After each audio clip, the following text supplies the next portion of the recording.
Now, listen, you guys, Billboard is coming through roasting the behind out of some of your favorite, female rap girlies. I was just like, Doja Cat, why is she out there getting roasted? And it seems like the Transformer and Bongo 2 also caught some strays. Now, we're also going to be talking about this entire situation with Carisha and the necklace that has the internet in shambles, okay?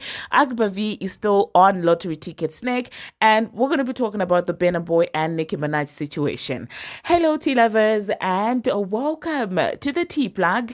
I trust you guys are doing well, and I trust you are doing great. Personally, I am doing great. You guys, I am doing extremely amazing. And without further ado, let us dive straight into today's tea. So, first of all, let us talk about Billboard. Oh my goodness, the absolute disrespect. Okay, so it seems like Billboard is out there coming through with sort of like a consolation list. Okay, now according to Buzzing Pop, they're saying that well, over the span of 4 months, Billboard is going to be counting down to the top 25, greatest pop stars of the 21st century. And so I guess just before the actual list, they decided to put out a list of honorable mentions, like I said, a consolation list, like, oh wow, thank you for participating. You remember when we were back in kindergarten, we would run a race and then you would come last and then you would get like a lollipop to say, wow, thank you for participating. So this is basically what this is, okay? So it seems like some of your female rappers did not manage to make it to the actual list, so they made it to the four list, okay? The fake list, the consolation list. Anyway, we have the Transformer leading the pack, on that list, and we also have Doja Cat, we have Megan the Stallion, and we have Missy Elliott. So they decided to come up with an article, about all these people that have been listed here. There are several other people that are not female rappers, but for the purpose of this video, obviously, I will be focusing on the girlies, the female rap girlies, okay? So it seems like Doja Cat out there was getting a lot of shade. I was like, who wrote this article? So they were literally, writing about the achievements or, the great parts about that artist, and then giving a reason on why they did not make it to the actual top 25 pop stars of the 21st century. So Matlamini, they were out here saying that well, she cannot stop the world when she releases. Pretty much people go on with their lives like nothing happened when she drops her albums. And so they wrote, and I'll read, why not top 25? The recency hurts, of course, as does the fact that as many brilliant moments as she's strung together over the years, she doesn't quite have the pull to stop the world with a release, evidenced by the fact that she's yet to score a Billboard 200 number one album. Now, Billboard, you could have just said, well, she doesn't have a Billboard. A Billboard 200 number one album. Oh my goodness, you just had to be artistic with all of this. I'm just like the shade, and it seems like I'm not the only person who feels this way. It seems like people on the internet are generally saying, they were out here cooking, my girl Matlamini. So let me know in the comment section what you think about the fact. Do you think that that's enough, for her to not be on the main list? Okay, moving on to the next thing, to the next person, that we're going to be talking about, Bongo 2, the host. Why not top 25? They say that with a true breakthrough happening just 5 years before the cutoff and the lack of a number one album, Megan isn't quite one of the top 25 stars of the century. And then they put a little yet. I'm like, where did the yet come from? Did you get a call from, Fraudulent Nation to say yet? It's not happening. Newsflash, it's not gonna happen, okay? It's not happening. She's not that much of a pop star, if we're gonna be honest about everything. I mean, I think to be a pop star, you need to be international. And Bongo too, we can all agree that, well, she's not, okay, judging by her, international shows that she tried to bring to Europe. We all know what happened with that. But anyway, let me know in the comment section what you think about that. And the next person also that was spoken about is Missy Elliott. Well, they wrote, unfortunately, Missy never fully stepped back into the spotlight after 2005, despite popping up every so often over the past 2 decades with new and frequently excellent singles, guest verses, or live appearances. She hasn't released an album since then and only set off on her first ever national headlining tour this July, okay? Shady Me, of course, is hung up on the tour part, okay? Because it takes a lot of, international excellency. It takes a lot of, pop starish to actually be able to headline, tours. It's, some people make it look easy, but it's actually not easy, especially if you're a rapper. It's not an easy thing to be headlining sold out tours, okay? It's not easy. Okay. So I understand. And I don't mean that, I don't mean any shade with that. Another person that was mentioned, obviously honorable mention, but didn't make it to the list, to the actual list, is Bongo 1, I'm sorry, the Transformer. So they wrote, tough to crack the quarter century list when your mainstream breakthrough came 2/3 of the way through those 25 years. And even though the Transformer kept scoring hits following the invasion of privacy era, some of those hits, Money Up, Enough, Miami, might have enjoyed longer chat runs had they been tethered to a proper full length. No, please. Why you holding her with kid gloves? Stop it, okay? Enough was a bad song because it was a bad song. Like what are you talking about? You're saying that, well, it should have been, it could have done better if it was a little longer than that. Is that what they're saying? No, man. No, I don't think so. What do you mean? Like, even if a song is 10 minutes long, if it sucks, it sucks. Nothing is going to change it. Nothing is going to make it climb the charts because you can make a 30-minute long song, and if it's still boring and monotonous as enough, it's going to be enough for the people. Okay. Anyway, let me know in the comment section, you guys, what you think about Billboard's honorable mentions. Okay. The next thing that we are going, I hope Spotify can learn a thing or two on how to determine people who have influence and power. They can learn a thing or two about that, given the recent thing that they did out there. The next thing that we are going to be talking about, we're going to talk about Akbar V. It seems like Akbar is still on lottery tickets neck. Okay, you do know that, well, that interview of his where she was trying to discredit Nicki Minaj and things like that, it was circulating, and one person was not here for that foolery, and one person will stay on lottery ticket snake is none other than Akbar V. Okay, Akbar V came through and said Lil Kim was the god. Her and Foxy both had their run and did a lot for us female rappers. So did Eve, Missy Elliott, etc. But what about when there was a standstill and no label wanted to sign female rappers? Who came and opened the door and had the longest run in history? Nicki Minaj. So let's not say Kim is the god of all time, because no grabbing is Nicki Minaj. Give that behind girl her flowers when it's due. Y'all don't gotta F with each other, but keep it a stack, okay? It seems like lately Akbar really wants smoke with lottery ticket, and I guess it's stemming from that Queen of the ATL thing. And now imagine they have their own Queen of the ATL thing, and you're out here disrespecting Nicki Minaj, and we all know that Akbar really doesn't play when it comes to Nicki Minaj. She said also MC Light and Queen Latifah have done a lot for the female rappers, okay? And I have to agree with Akbar V on this one. I feel like it's actually more commentable if you can put your differences aside and say, well, this person, I don't get along with them, or I don't like their attitude, or I don't like this. But in as far as impact is concerned, this is, what I think, this is what's on the ground. It doesn't even have to be what you think. You just have to say the facts that everybody can see. Okay, because this is factual. It's not about sentiments. It's not about feelings. It's factual. And all that has done, everything that she has done, every interview, every platform that she has been to, I'm talking about lottery ticket now, it's now about Nicki Minaj because of the unnecessary shade. People have forgotten that she even released an album. That's how bad it is. Okay, imagine she's trying to be shady just for it to be still about Nicki Minaj. It's pathetic at this point. But anyway, the next thing that we are going to be talking about, we're going to talk about Burna Boy and Nicki Minaj. Now, I saw this circulating yesterday, and I was like, I'm not seeing the tweet. What's happening? And things like that. Now, somebody say that, where is the song with Nicki Minaj? How much longer do we have to wait? And seemingly, a Burna Boy account responded and said, she won't let me drop it yet. What the queen says goes, okay? And then it's written, this tweet has been deleted. So when I saw that, I was like, oh, really? You know. And so it turns out that it was a fake tweet. Now, who's going around making fake tweets of you, barbz? Like, who's doing all these things? Stop it, okay?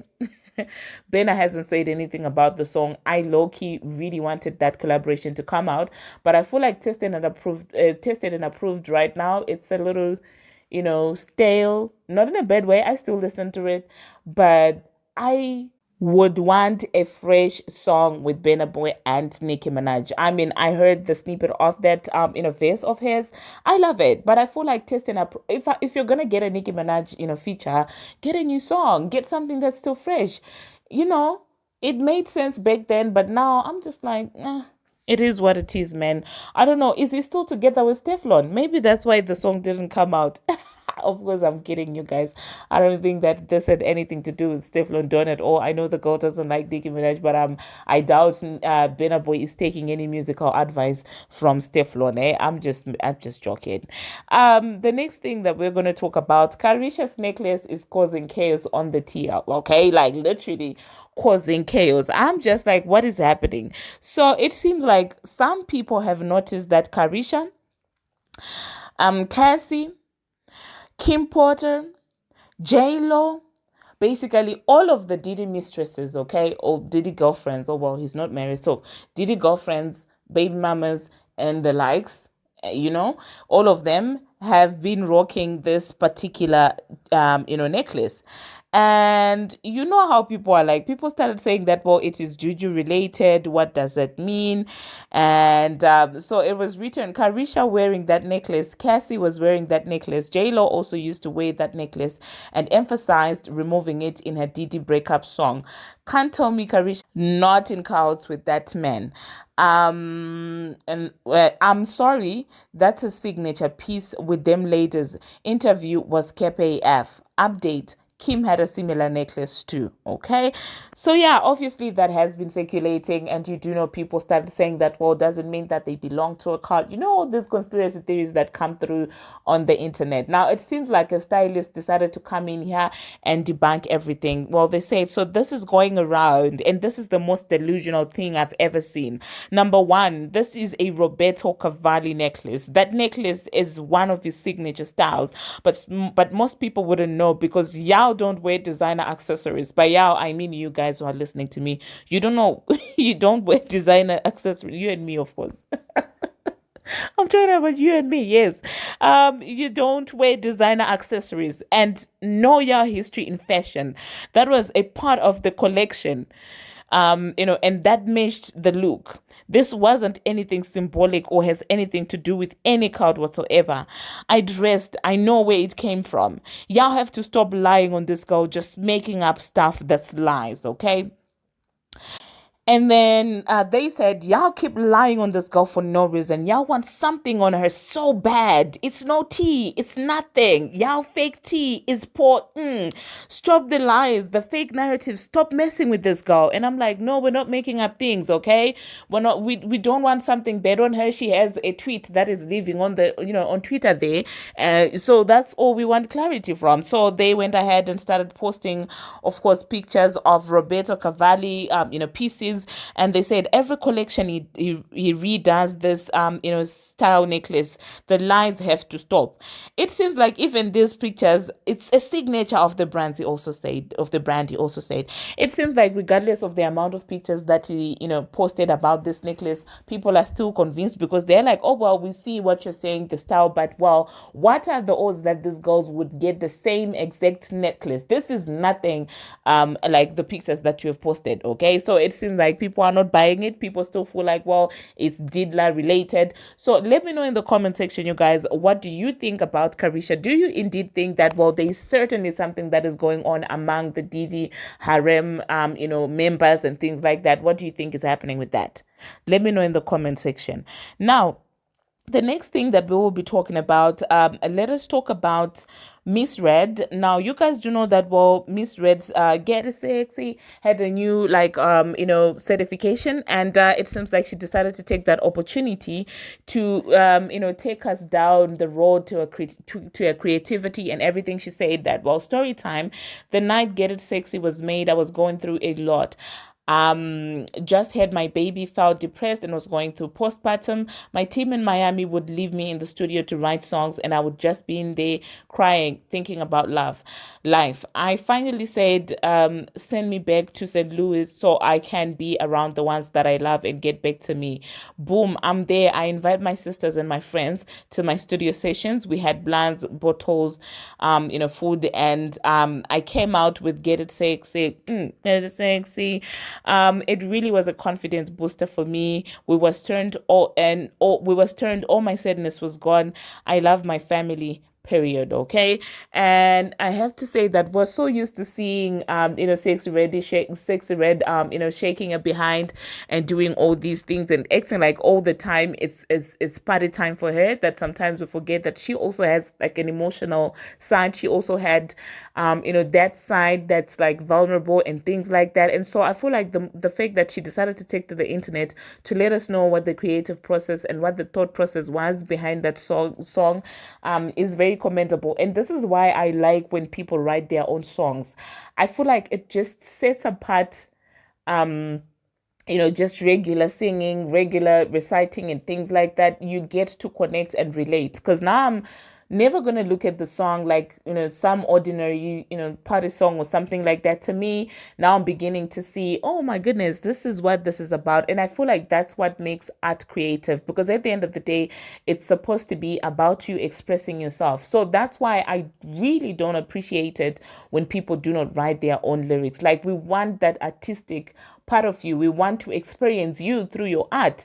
We don't want you to recite another person's feelings and play like your own feelings. I don't appreciate that. But anyway, let me know in the comment section what you think about Miss Red opening up about that. Now, the next thing that we're going to be talking about, Cesar and Lizzo, they were out here hanging out together. And it seems like Lizzo finally is out of timeout, because you do know that lately she has been in hiding, after those allegations that were put on her.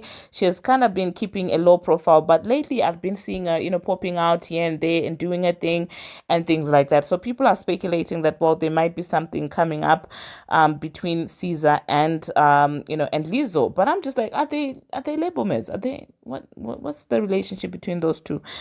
Anyway, the next thing that we're gonna be talking about, Bambi. Bambi is out there putting pressure on Erica Mena, and I don't like it when people do this to Erica.